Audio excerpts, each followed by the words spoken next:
The iron shackles bit into Ilara's wrists as her eldest brother Thomas counted the silver coins with trembling hands, refusing to meet her eyes while the slave trader's men dragged her toward the waiting cart.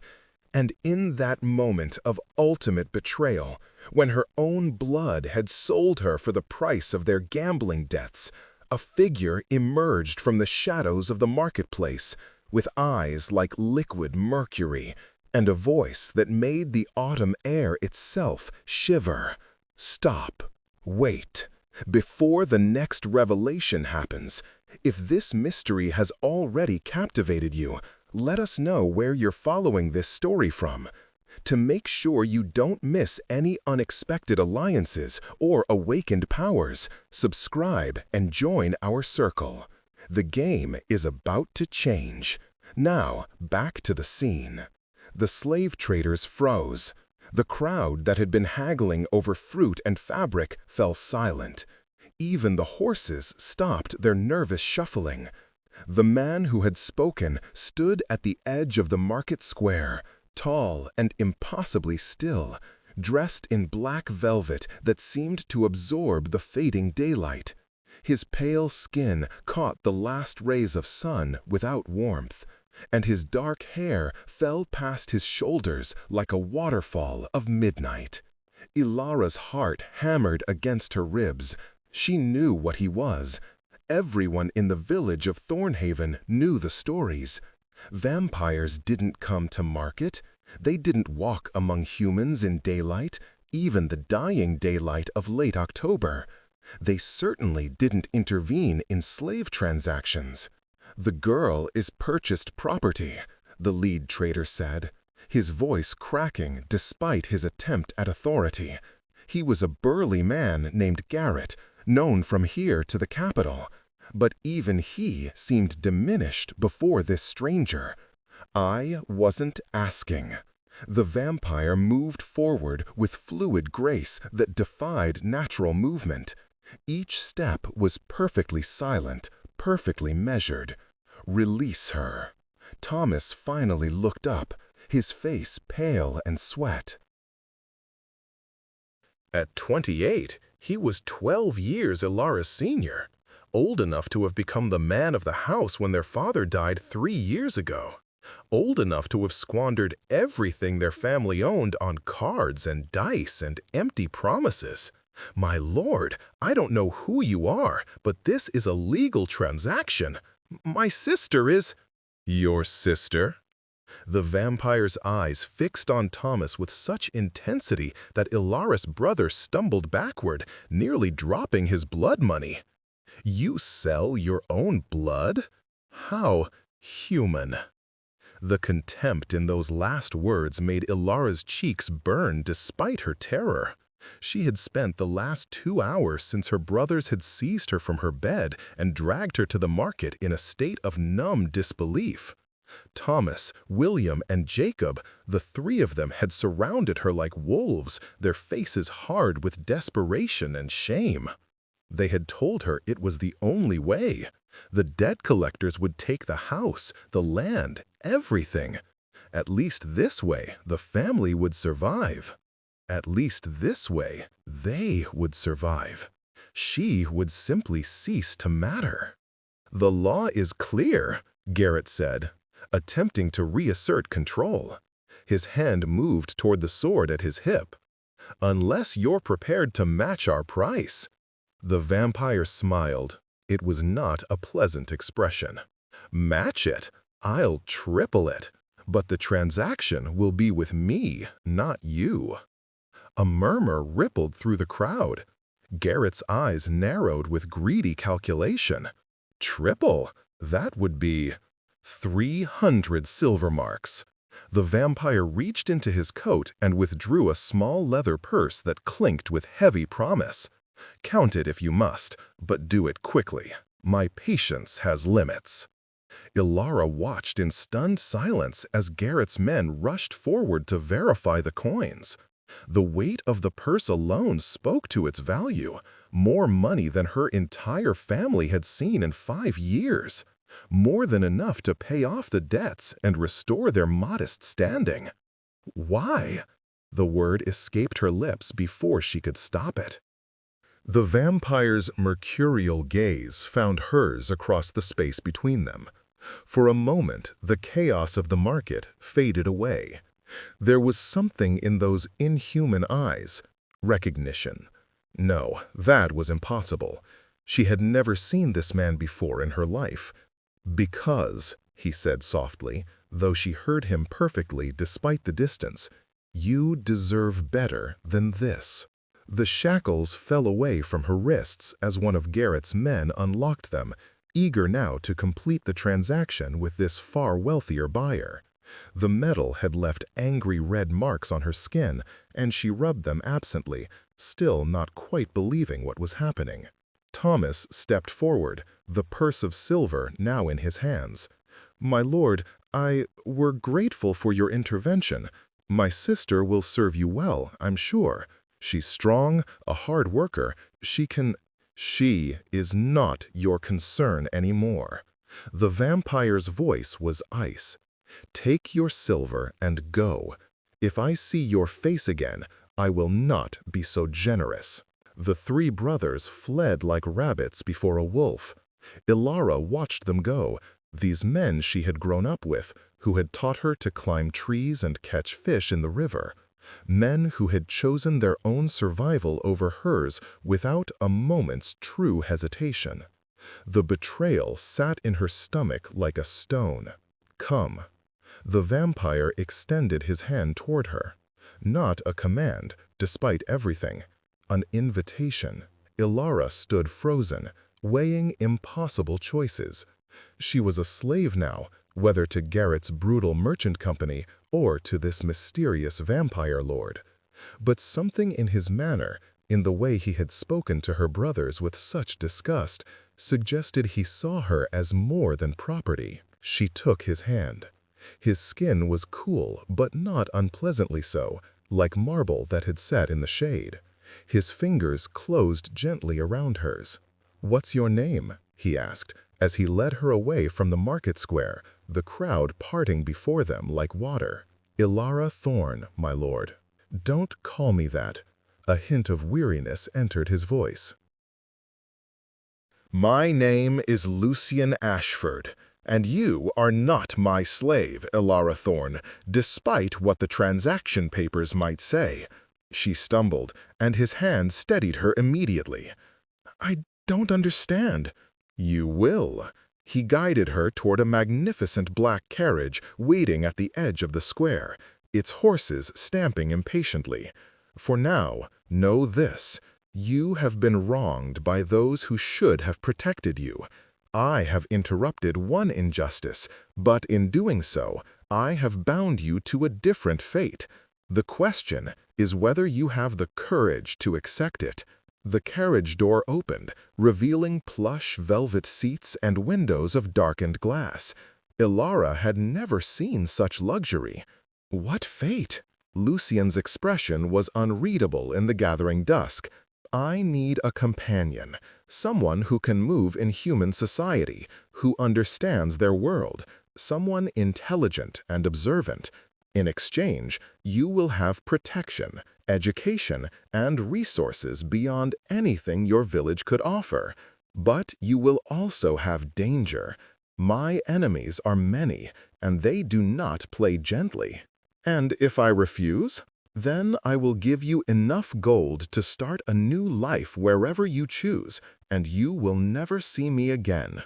His eyes met hers with startling honesty. "But I hope you won't refuse. I have been alone for a very long time, Ilara Thorne, and something tells me you understand what that feels like." She did. Even before today, even when she had lived with her brothers in the house her father built, she had been alone. Her mother had died giving birth to her, and her brothers had never quite forgiven her for that invisible crime. She had been the sister who cooked and cleaned and mended, useful, but never truly wanted. And now, a vampire was offering her a choice her own brothers had stolen. "I accept," she said, surprised by the steadiness in her voice. "But I have conditions. Lucian's eyebrows rose with genuine interest. Oh, the girl with nothing bargains with the immortal? I like you already. Name your terms. I want to learn to read properly, not just kitchen recipes and market signs, but real books, literature and history and philosophy. Her father had taught her the basics before he died, but her brothers had forbidden her from wasting time on such impractical pursuits. And I want to learn to defend myself.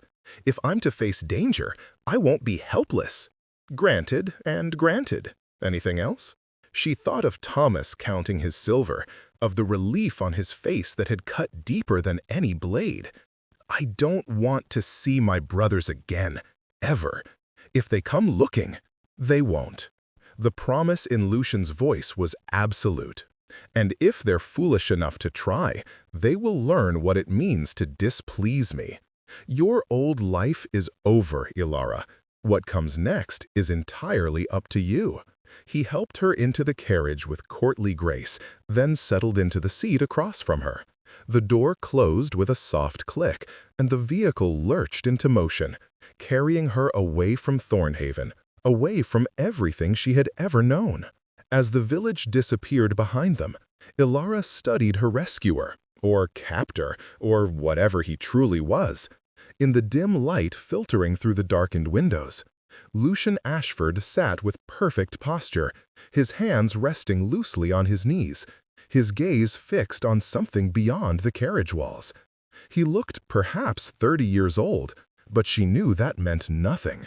He could be centuries old, ancient beyond her comprehension. How long have you been watching me?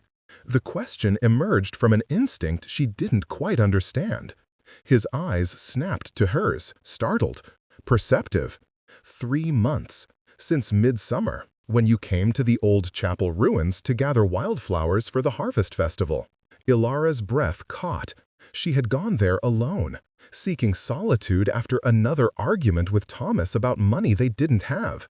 She had walked among the broken stones and thought no one saw her weep. Why? Because you sang. The admission seemed to cost him something. An old song, in a language most humans have forgotten. A lullaby from the age of the first kingdoms. And you sang it perfectly, even though you couldn't possibly know its meaning. My father taught it to me, she whispered. He said it was a family tradition, passed down for generations. He never told me what the words meant. They speak of stars and sorrow, of immortal beings who loved mortal lives, of the price of watching everything beautiful turn to dust. Lucian's voice was soft, almost reverent. It was my wife's favorite song. She died 400 years ago. The carriage fell silent, except for the rhythmic clatter of wheels on cobblestone.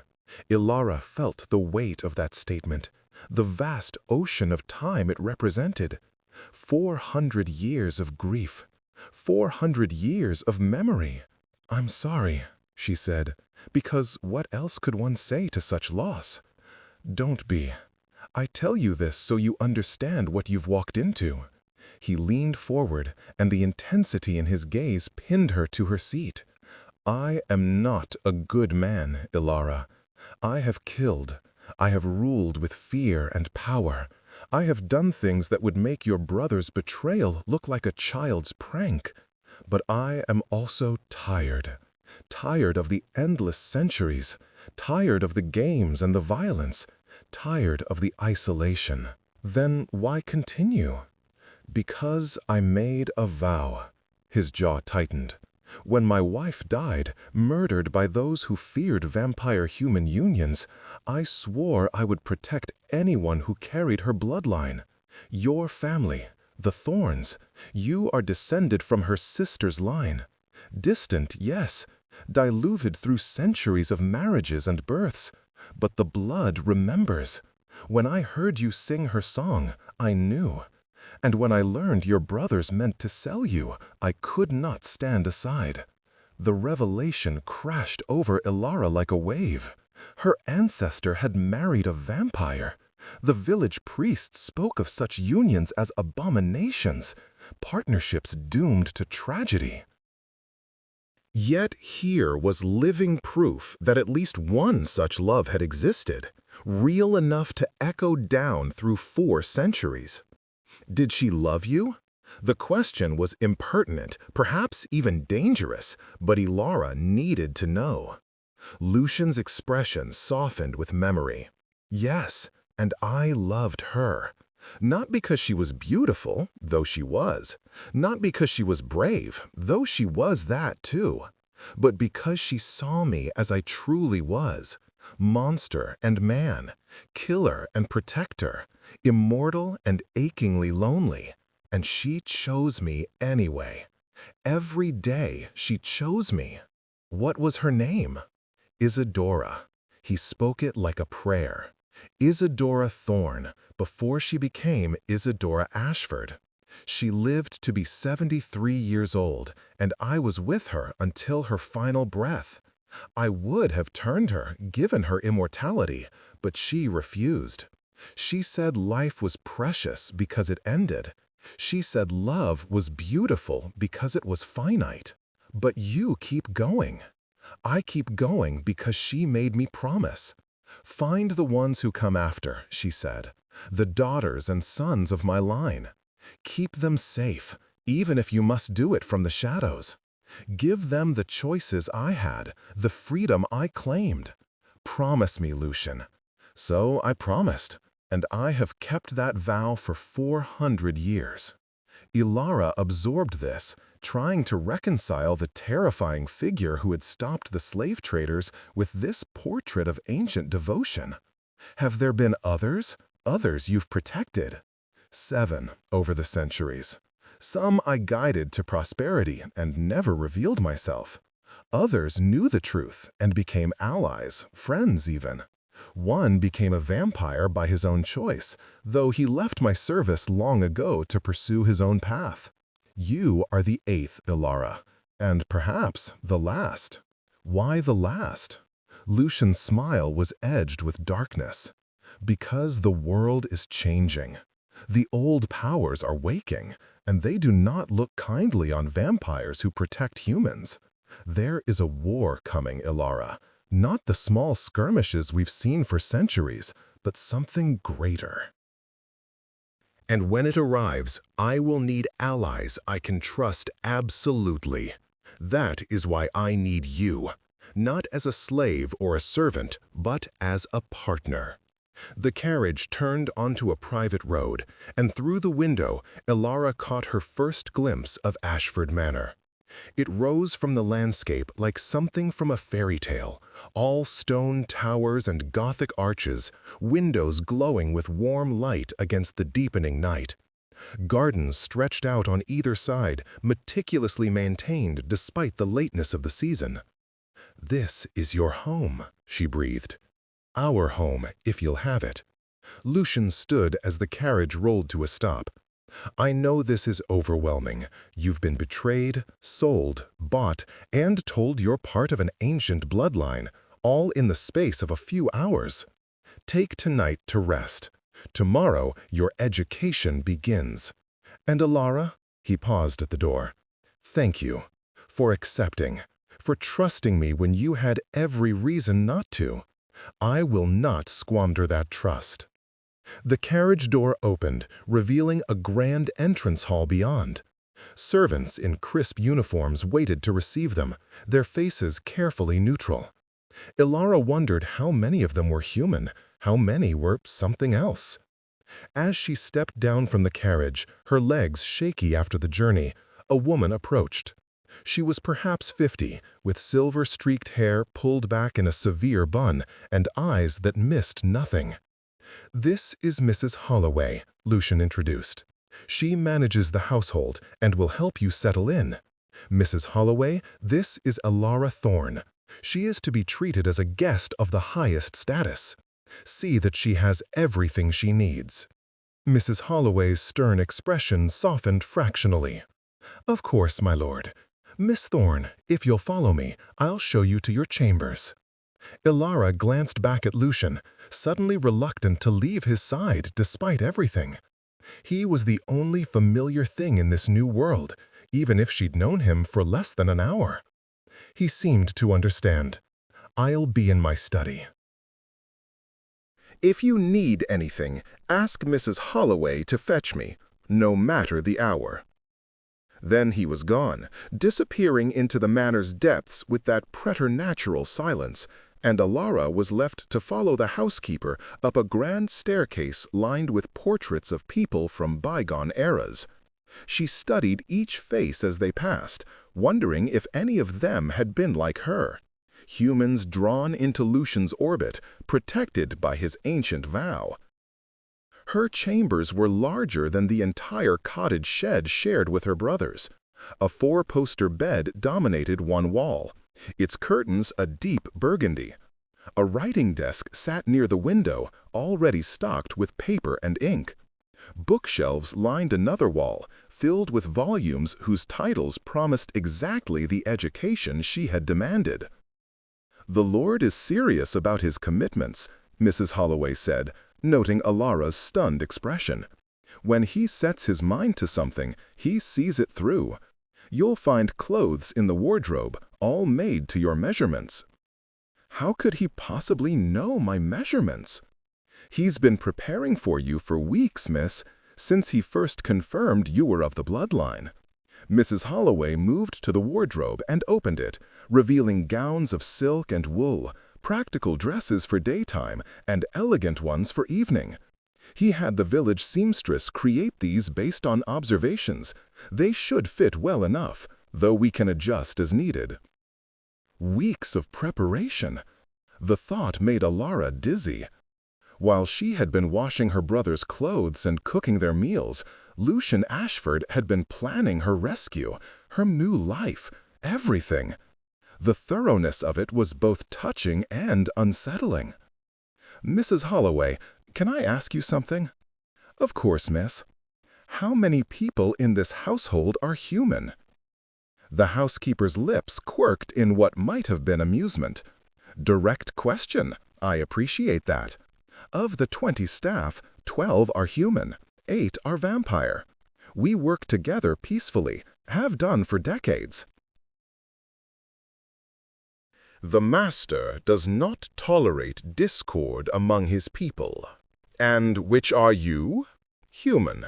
Have been for all 56 years of my life, and plan to stay that way." She folded her hands primly. "The Master offered me the gift of immortality once, 10 years ago, when I took ill. I declined.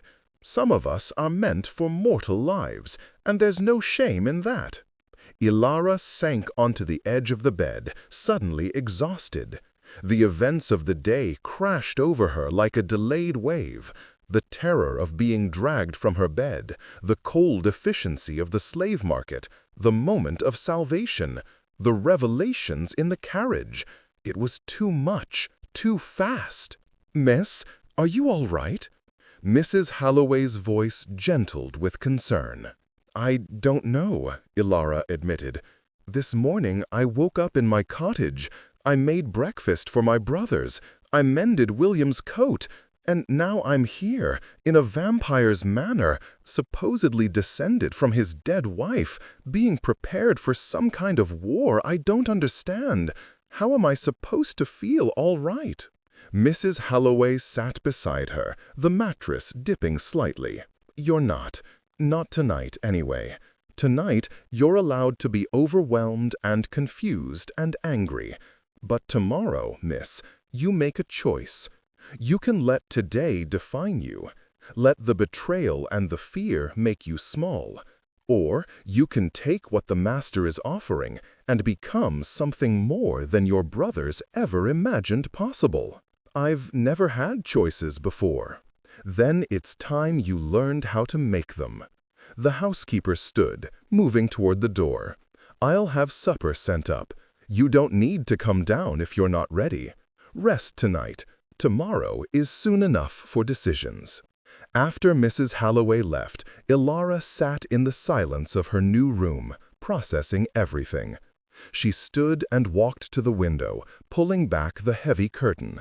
The view stretched across manicured gardens to a forest beyond, dark trees silhouetted against the starlit sky.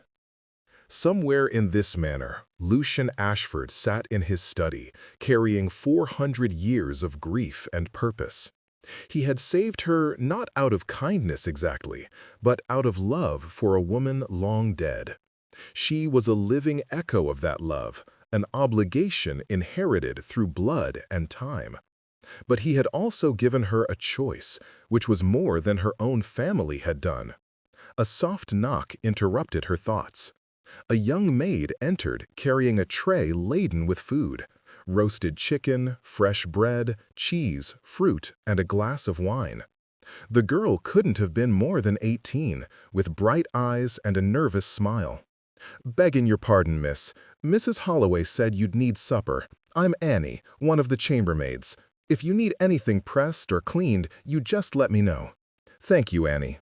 Alara gestured to the desk. "You can set it there." As the maid arranged the dishes, Alara noticed a small puncture scar on the girl's neck, barely visible beneath her collar. Annie caught her looking and touched it self-consciously. "It's not what you think, miss. The master doesn't feed on staff. This was from before I came here, from a bad situation in the city. The master saved me too, in a way. Gave me work when no one else would. How long have you been here?" "2 years now. Best 2 years of my life, if I'm honest. The master treats us fair, pays well, and the vampire staff are just as kind as the human ones, mostly." She finished arranging the meal and bobbed a curtsy. "Welcome to Ashford Manor, Miss Thorne. I think you'll find it's a good place to start over." After Annie left, Alara ate mechanically, tasting nothing. Her mind churned with questions and possibilities. She pulled one of the books from the shelf, a collection of essays on political philosophy, and settled into the chair by the window. The words swam before her tired eyes, but she forced herself to focus, to engage with ideas beyond her limited village education. This was what she had asked for: knowledge. Growth. A chance to become more than what her brothers had reduced her to. She read until her eyes grew heavy and the candles burned low. When she finally crawled into the enormous bed, the sheets were softer than anything she'd ever known. She thought she would lie awake for hours, haunted by the day's events. Instead, she fell into deep, dreamless sleep. And somewhere in the manor's depths, Lucian Ashford stood at his study window, watching the same stars his long-dead wife had once loved, and wondered if he had finally found an ally worthy of the coming storm. The next morning arrived with pale autumn sunshine streaming through Alara's window. She woke disoriented, her mind blank for a moment before the memories crashed back. Not her cottage, not her narrow bed, not the sounds of her brothers moving about below. A different knock, softer than yesterday. Annie entered with a morning tray, tea and pastries, and began laying out clothes for the day. A simple but elegant dress in deep green wool, practical boots, and a warm shawl. "The master requests your presence in the library after you've broken your fast," Annie said cheerfully. "Says your education starts today, if you're willing." Alara's heart hammered with nervous excitement. "Tell him I'll be there within the hour." She dressed with care, unused to such fine fabrics. The dress fit perfectly, just as Mrs. Holloway had promised. Looking at herself in the full-length mirror, Alara barely recognized the woman staring back. Gone was the poor village girl in worn homespun. In her place stood someone who might belong in a manor like this. The transformation was only surface deep, though. Inside, she was still reeling, still trying to understand her new reality. She found Lucian in the library, exactly as promised. The room was magnificent. 2 stories of books lining the walls, accessed by rolling ladders. Morning light poured through tall windows, illuminating reading nooks and study tables. Lucian sat at one such table, several volumes spread before him, looking entirely human in the daylight. Almost. "You slept well?" he asked, rising as she entered. "Better than I expected. Thank you for all of this." She gestured vaguely at the room, at her dress, at the impossible luxury surrounding her. "You earned it by being born. That's how inheritance works." He pulled out a chair for her. "I thought we'd start with languages. You said you wanted to learn to read properly. Can you tell me what you already know?" They spent the morning in conversation, Lucian assessing her education with questions that never felt like tests. He discovered she could read and write basic English well enough, knew her numbers, and had a smattering of practical knowledge about herbs and household management. But her formal education ended there. "Your father taught you the foundations," Lucian observed. "That's more than many women of your station receive. We'll build on it. Languages first. Latin and French will open entire libraries to you. Then mathematics, history, philosophy. You have a sharp mind, Alara. I could sense it yesterday in the way you bargained with me." I wasn't sure that would work. "It worked because it was genuine. Most people, confronted with a vampire, either cower or attempt manipulation. You simply asked for what you wanted. There's power in that kind of honesty." They worked through midday, breaking only when Mrs. Holloway brought lunch. Lucian proved to be a patient teacher, correcting without condescension, explaining complex concepts in ways that made sense. Ilara found herself caught up in the lesson, forgetting for hours that her teacher was an immortal predator.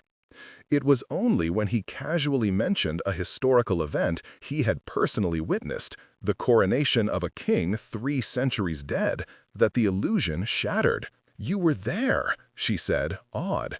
"You actually saw these things happen. I've seen empires rise and fall, Ilara. I've watched humanity evolve from feudal territories to nation-states. I've seen plague and prosperity, innovation and collapse. It gives one perspective." He leaned back in his chair, suddenly looking every one of his centuries. "It also makes one realize how small individual lives are in the grand sweep of time. How fragile. Is that why you protect my family? Because individual lives matter so little?" "No." His gaze sharpened. "I protect your family because individual lives are all that matter. Nations and empires are abstractions, but a single person making choices in a single moment, that's real. That's where history actually happens." Before Ilara could respond, a commotion erupted from the entrance hall. Raised voices, the sound of a scuffle. Lucian was on his feet instantly, moving toward the library door with preternatural speed. "Stay here," he commanded. But Ilara followed anyway, drawn by a terrible suspicion. They emerged into the main hall to find Mrs. Holloway and 2 of the vampire staff restraining a familiar figure. Thomas! Her eldest brother looked haggard, his fine clothes from yesterday rumpled and stained. He fought against the hands holding him, his eyes wild when they found Ilara on the staircase. "Ilara, thank God! Tell them to let me go! I need to speak with Lord Ashford, please!" "I thought I made myself clear yesterday," Lucian said coldly, descending the stairs with Ilara beside him. "You have no business here." "Please, my lord, just listen."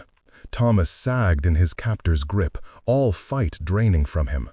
"The debt collectors came this morning. They say the silver isn't enough. They want twice what we owe, or they'll take the house anyway. I hoped, maybe you could help. Just a loan. I'll pay you back, I swear." "With what?" Ilara's voice cut across her brother's pleading, sharp as a blade. She hadn't meant to speak, but rage bubbled up from somewhere deep inside. "You have nothing, Thomas." "You gambled everything away. And when that wasn't enough, you sold me. Now you come here begging for more?" Thomas flinched as if struck. "Elara, please understand. I didn't want to sell you, but we were desperate." "You were desperate. You and William and Jacob. I never gambled away our father's legacy. I never drank myself into debt at the tavern. That was all you. We're still your family." "No." The word came out flat and final.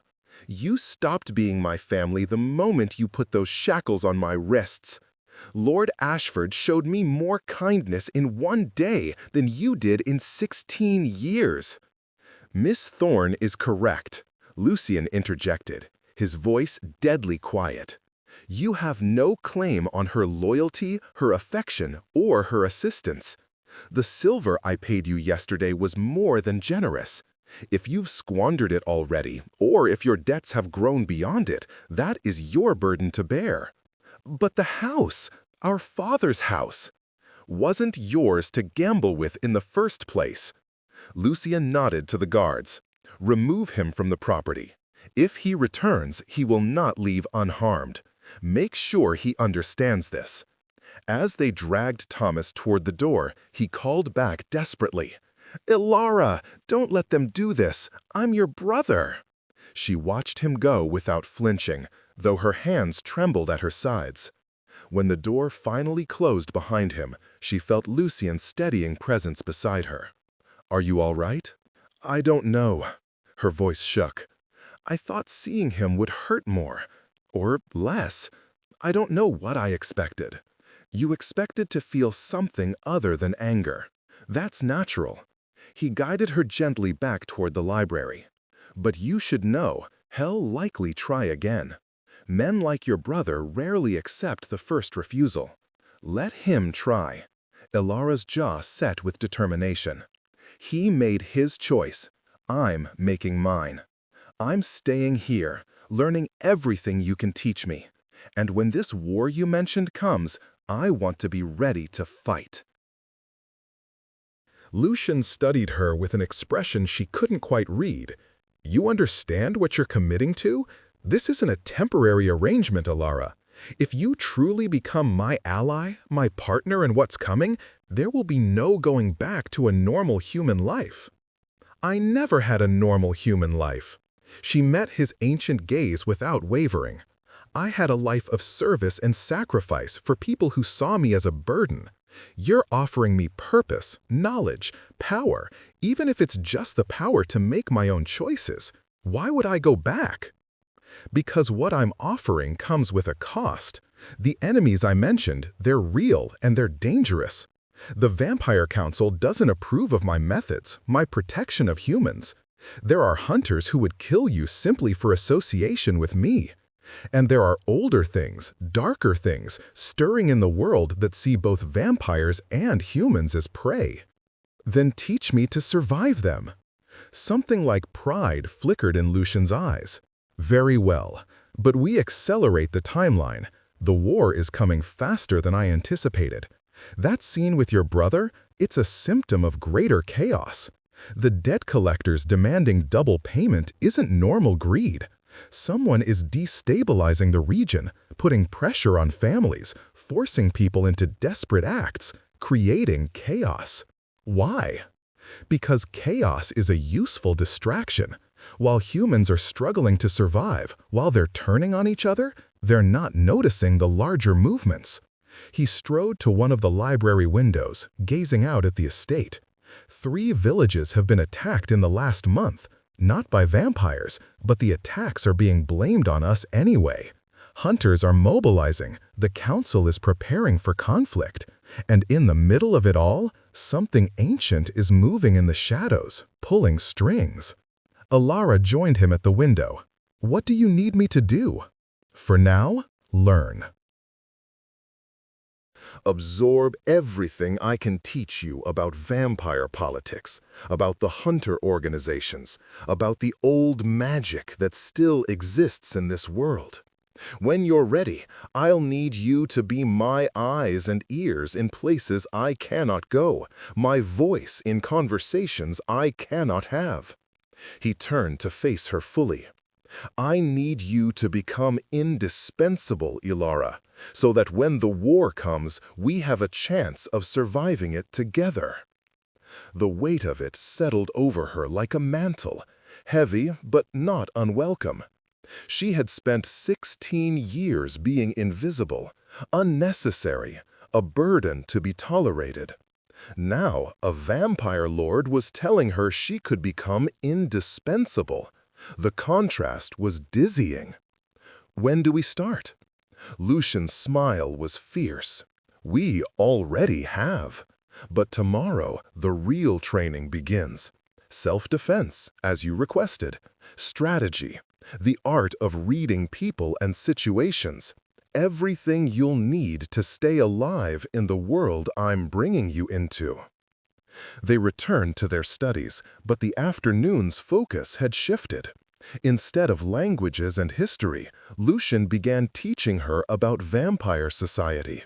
The ancient families, the council structure, the Byzantine politics that governed immortal affairs. He explained the hunter organizations, from the church-sanctioned orders to the independent zealots who killed vampires on sight. Knowledge is your first weapon, he told her as the sun began to set. Before you ever throw a punch or wield a blade, you need to know who your enemies are and what they want. That knowledge will save your life more often than any physical skill. As twilight descended, Lucian called for supper to be served in the library. They ate while he continued the lesson, barely pausing. Ilara's head swam with information, names and factions, ancient grudges and modern alliances, the delicate balance of power that kept the vampire world from open war with humanity. There's one more thing you need to understand, Lucian said as the meal concluded, about your bloodline. About why Isadora's descendants carry such significance. Ilara set down her wineglass, giving him her full attention. Isadora wasn't fully human, Lucian said quietly. Her mother was human, yes, but her father was something older. A witch from one of the ancient bloodlines that predated the vampire-human divide. It's why she could see me for what I truly was, why she never feared me. The magic in her blood recognized the magic in mine. Magic? Ilara breathed. Real magic? As real as I am. As real as the fact that your heart is beating and mine isn't. He leaned forward, his expression intense. That magic has diluted over the centuries, passed down through generations who never knew what they carried. But it's still there, Ilara, in you. It's why you sang that song perfectly without understanding it. The magic in your blood remembered what your mind had forgotten. Ilara stared at her hands as if they might suddenly burst into flame or transform into something else. I don't feel magical. You wouldn't, not without training. But I felt it since the moment we met. A subtle resonance, like a tuning fork struck in a distant room. It's weak, yes, but it's present. And more importantly, others will feel it too once they're close enough. Vampire lords with centuries of experience. Ancient hunters with bloodhound senses. That's part of why you're in danger, Ilara. Your very existence marks you as something rare. Can it be trained? Strengthened? Perhaps. I'm not a practitioner of the old arts myself, but I know those who are. When the time comes, when you're ready, we can seek them out. But that's a concern for later. For now, understanding that you carry this legacy is enough. They talked late into the night, Lucian sharing stories of the old world, of magic that had faded from common knowledge but still pulsed beneath the surface of reality. He spoke of Isadora with such love and loss that Ilara felt like a voyeur, witnessing grief too private for sharing. Yet he offered it freely, as if by knowing his past, she might better understand her future. Finally, near midnight, Mrs. Holloway appeared at the library door with a pointed look. "The young miss needs her rest, my lord. There's always tomorrow for lessons." Lucian glanced at the clock on the mantel and seemed surprised to find so much time had passed. "Of course. Forgive me, Ilara. I forget that humans require sleep with such regularity." "Don't you sleep?" she asked as she rose, muscles stiff from sitting so long. "Rarely. A few hours every week or so. It's more meditation than true rest." He stood as well, ever the gentleman. "Sleep well. Tomorrow we begin your combat training. Wear comfortable clothes and prepare to be bruised." Ilara climbed the stairs to her chamber, her mind whirling with everything she'd learned. Magic in her blood, wars and ancient enemies, a legacy of love and loss stretching back 400 years. It was too much, and somehow not enough. She wanted to know more, to understand everything about this strange new world she'd entered. Annie was waiting to help her undress and prepare for bed. As the maid brushed out Ilara's long dark hair, she chattered about manor gossip. Which cook was courting which gardener, how the stablemaster's horse had thrown a shoe. Normal, mundane details that grounded Ilara in the reality of this place. "Annie," Ilara said suddenly, "why do you stay here? You could work anywhere, couldn't you?" The maid paused in her brushing. "I suppose I could, miss, but where else would I be treated like a person instead of property? The master sees us, really sees us. Not many of nobility do. And besides," she added with a mischievous smile, "the vampire staff tell the most amazing stories. Thomas, he's one of the footmen, been with the master for 60 years. He remembers when they wore powdered wigs and buckled shoes. Says fashion was much more dignified back then." Ilara laughed despite herself. The image of the stern-faced footman she'd glimpsed earlier in powdered elegance was absurd and wonderful. "Thank you, Annie, for making this feel less strange." "It'll all feel normal soon enough, miss, you'll see." But as Ilara lay in bed that night, staring at the canopy above her, she wondered if anything would ever feel normal again. She had stepped through a door into a world most humans never knew existed, and there was no going back. Sleep came eventually, and with it, dreams. She stood in a garden of white roses, their petals luminous in moonlight. A woman approached through the flowers, tall and regal, with Ilara's same dark hair and something of her features, but older, more refined. "You carry my voice," the woman said. And Ilara knew without being told that this was Isadora. "You sing my songs, but do you understand why they matter?" "No," Ilara admitted. "Lucian said they speak of stars and sorrow, but I don't know what that means." "It means that love between immortal and mortal is always tragedy." Isadora's expression was both sad and fierce. "But it's also the only thing that makes immortality bearable. Lucian has been alone too long, child, lost in his vow to me, unable to move forward.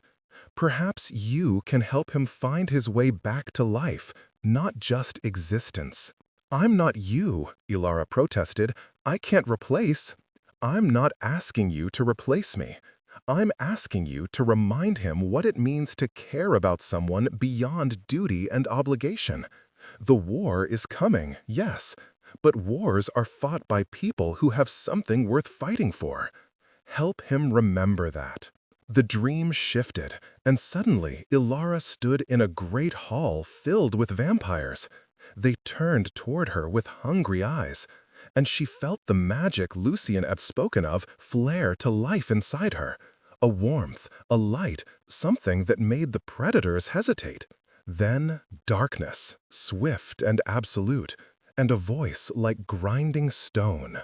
"The bloodlines will burn. All of them."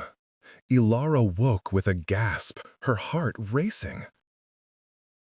The room was still dark, no hint of dawn yet, but she couldn't shake the feeling that the dream had been more than just a dream, A warning, perhaps, or a glimpse of what was to come. She rose and went to the window, needing to see something real and solid.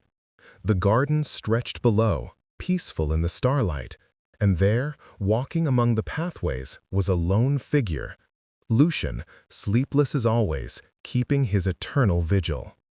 On impulse, Ilara threw a shawl around her nightgown and made her way downstairs. The manor was quiet, though she sensed presences in the shadows, vampire staff who never truly slept, always watchful. They didn't stop her as she slipped through a side door into the garden. Lucian turned as she approached, surprise flickering across his features. "Ilara, you should be sleeping." "I had a dream." She fell into step beside him on the garden path. "About your wife, about a warning." His expression grew serious. "Tell me." She recounted the dream in detail.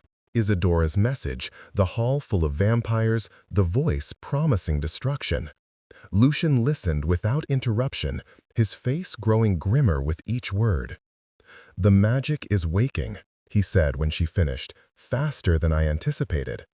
Your blood recognizes what's coming, even if your conscious mind doesn't yet understand." What did the voice mean? The bloodlines will burn? "There's an old prophecy," Lucian said slowly, as if weighing each word, "from the time before vampires and humans were separate peoples.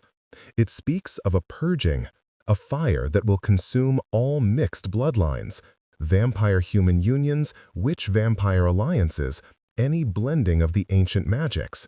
Some believe it's metaphorical, others think it's a literal threat. And you? I think prophecies have a way of fulfilling themselves if enough people believe in them. If there are those who want the bloodlines to burn, they'll find a way to make it happen." That's what I fear is coming. Not just a war between vampires and humans, but a systematic attempt to eradicate anyone who bridges those worlds. Ilara shivered despite her shawl. "Then everyone in this manor is at risk." "Yes, my human staff, my vampire allies who've chosen to work alongside humans, and especially you, a descendant of Isadora, carrying both human blood and ancient magic. You're exactly the kind of bridge they want to destroy. Then why bring me here? Why not leave me in the village where I might have been safer?" Lucian stopped walking and turned to face her fully. The starlight caught in his eyes, making them glow like mercury. "Because hiding you wouldn't have saved you. Once your brothers put you on that auction block, you became visible, noticed. The magical resonance you carry would have been felt by any supernatural being who came close enough. At least here, you can learn to defend yourself. At least here, you're not alone." The weight of his words settled between them. Ilara understood, perhaps for the first time, the true scope of what she'd walked into. This wasn't just about a vampire lord keeping an old promise. This was about survival in a world that wanted people like her erased. "What do we do?" she asked. "We prepare. We build alliances, and we find out who's behind the destabilization before they can strike." He resumed walking, and Ilara matched his pace. Today, we begin your combat training, but we also begin your education in supernatural politics. You need to learn to recognize threats, to navigate vampire society, to present yourself as more than just a protected human. You need to become formidable. "I'm just a village girl who can barely read Latin." "You're a woman who negotiated with a vampire lord and survived her first day in a world most humans never know exists. You're stronger than you think, Ilara. You just haven't had the chance to prove it yet." They walked in companionable silence for a while, the garden peaceful around them. Ilara found herself relaxing despite the heavy conversation, despite the nightmares and warnings. There was something centering about Lucian's presence, a sense of stability that came from centuries of existence. "Can I ask you something personal?" she ventured. "You can ask. I may not answer, but you can ask. In 400 years, was there anyone after Isidora?" He was quiet for so long she thought he might not respond. Then, no. There were those who offered companionship, comfort, even love, but I couldn't accept. It felt like betrayal, even though Isidora herself told me to move on, to find happiness again. Some losses run too deep, Ilara. Some loves mark you so completely that everything after feels like an echo. That sounds lonely. It is. But loneliness is a form of loyalty, in its way, a monument to what was lost. He glanced at her. Though I admit, these past months, watching you in the village, and now having you here, it's reminded me what it feels like to care about someone's well-being beyond simple obligation. So perhaps there's hope for this old monster yet. Ilara felt heat rise to her cheeks and was grateful for the darkness that hid her blush. "I'm not her, you know. I can't be what she was to you. I know, and I'm not asking you to be. But you can be Ilara, sharp and brave and determined to become more than what your brothers tried to make you. That's enough. That's more than enough." The first hints of dawn began to lighten the eastern sky. Lucian tensed, ancient instincts responding to the coming sun. "You should return to your room," he said. "Get what sleep you can before training begins." "What about you?"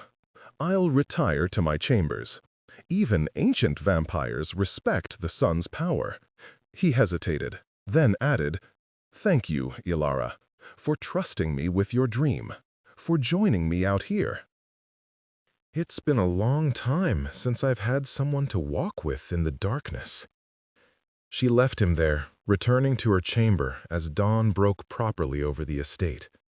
Annie arrived soon after with breakfast and fresh clothes for training, practical trousers and a loose shirt that would allow free movement.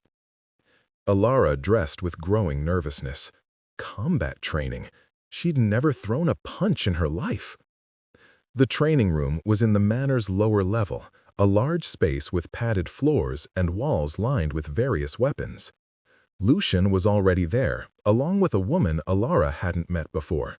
She was perhaps 40 in appearance, with a warrior's build and a scar running down her left cheek. "Ilara, this is Morgana. She's one of my oldest allies and will be your combat instructor. Morgana, this is Ilara Thorne." The woman assessed Ilara with a critical eye that missed nothing. "Isidora's line? I can see it in the bones. Good, we have something to work with." "Morgana is vampire," Lucian explained, "but she's also trained in the old fighting arts, techniques that blend physical combat with magical awareness. She'll teach you to use your whole self as a weapon." "Starting with the basics," Morgana interjected. "Stance, balance, how to fall without breaking yourself. Nothing fancy, not yet. You need foundation before finesse." The next 3 hours were simultaneously the most exhausting and most exhilarating of Ilara's life. Morgana was a demanding teacher, correcting posture and movement with sharp words and sharper demonstrations. But she was also encouraging, praising small improvements and explaining the why behind each technique. "You're fighting with a disadvantage," Morgana told her during a water break. "You're human. Most of your opponents won't be. Vampires are stronger, faster, nearly immortal. Witches have magic at their command. Hunters have training from birth and weapons designed to kill supernatural beings. So you need to be smarter, more strategic, more willing to use unconventional methods. How do I beat someone stronger and faster? You don't beat them in a straight fight. You anticipate them, outmaneuver them, exploit their overconfidence. Most supernatural beings underestimate humans. That's your advantage." Morgana demonstrated a defensive move that redirected an attacker's momentum. Use their strength against them. Make them defeat themselves. They worked until Ilara's muscles screamed and her clothes were soaked with sweat.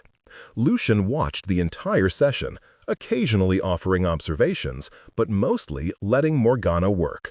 When the instructor finally called a halt, Ilara collapsed onto a bench, panting.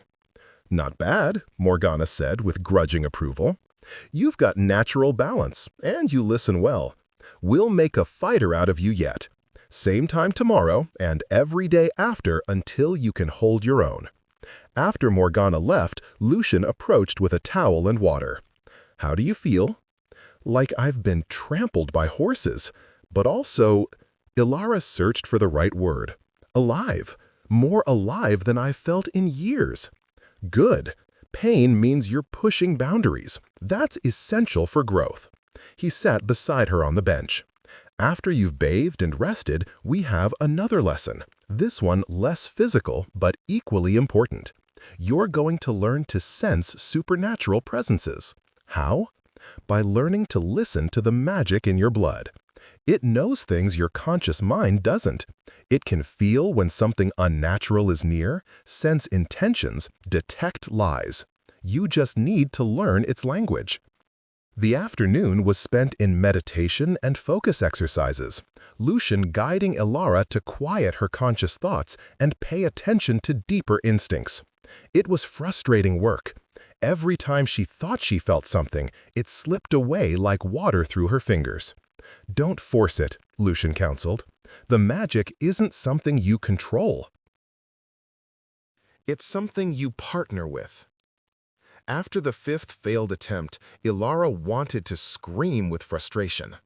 But then Lucian did something unexpected. He stepped closer, close enough that she could feel the unnatural cold emanating from him. And suddenly she felt it. A difference in the air. A sense of wrongness that wasn't quite wrongness. Like a chord played slightly out of tune. "There," Lucian said softly. "You felt it, didn't you?